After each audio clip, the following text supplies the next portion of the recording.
பரந்தூர் விமான நிலையத்திற்காக இந்த நிலங்கள் வாங்கினால் யார் பெயரில் அந்த நிலம் பதிவு செய்யப்பட வேண்டும்? டிட்கோ பெயரில் பதிவு செய்ய வேண்டும். டிட்கோ பெயரில் நீங்கள் அந்த நிலத்தை பதிவு செய்தால் விமான நிலையத்துக்கு தான் அதை பயன்படுத்த வேண்டும் இல்லையா? அரசு பெயரில் பயன்படுத்தினா வெறும் விமான நிலையத்துக்கு மட்டுமா அதை பயன்படுத்தணும்? எதுக்கு வேணாலும் பயன்படுத்தலாம்ல. அப்போ விமான நிலையத்துக்குன்னு நிலத்தை எடுத்துகிட்டு நீ வேறு எது வேணாலும் பண்ணலாம்ல. பல்கலைக்கழகம் கூட கட்டலாம், ரைட்டா? நாளைக்கு இப்போ இந்த விமான நிலையம் கொண்டு வர முடியல, நான் அந்த மச்சேந்திரநாதன் ஐஏஎஸ் நீர்நிலைகள் தொடர்பான மச்சேந்திரநாதன் ஐஏஎஸ் கமிட்டி வந்துச்சுன்னா இங்கே ஏர்போர்ட் வரக்கூடாதுன்னு அவங்க சொல்கிறதுக்கு பாசிபிலிட்டி இருக்குது.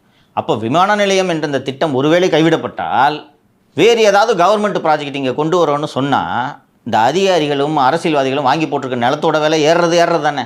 ஸோ அந்த நோக்கத்தின் அடிப்படையில் இந்த வாங்கப்படும் நிலங்கள் எல்லாம் தமிழ்நாடு அரசின் பெயரில் பதிவு செய்யப்படுகிறதோ என்ற சந்தேகத்தை அந்த பகுதி மக்கள் எழுப்புகிறார்கள். ஸோ இவங்க ரியல் எஸ்டேட்டுக்காக எந்த எல்லைக்கும் போவாங்கன்றது எல்லாருக்கும் தெரிஞ்ச விஷயம்தான். மக்கள் விழிப்போடு இருக்க வேண்டும். இன்னும் ஏகனாபுரம் மற்றும் சுற்றுவட்டார கிராமப்பகுதி மக்கள் உறுதியாக இருக்கிறார்கள். அவர்கள் இந்த நிலத்தை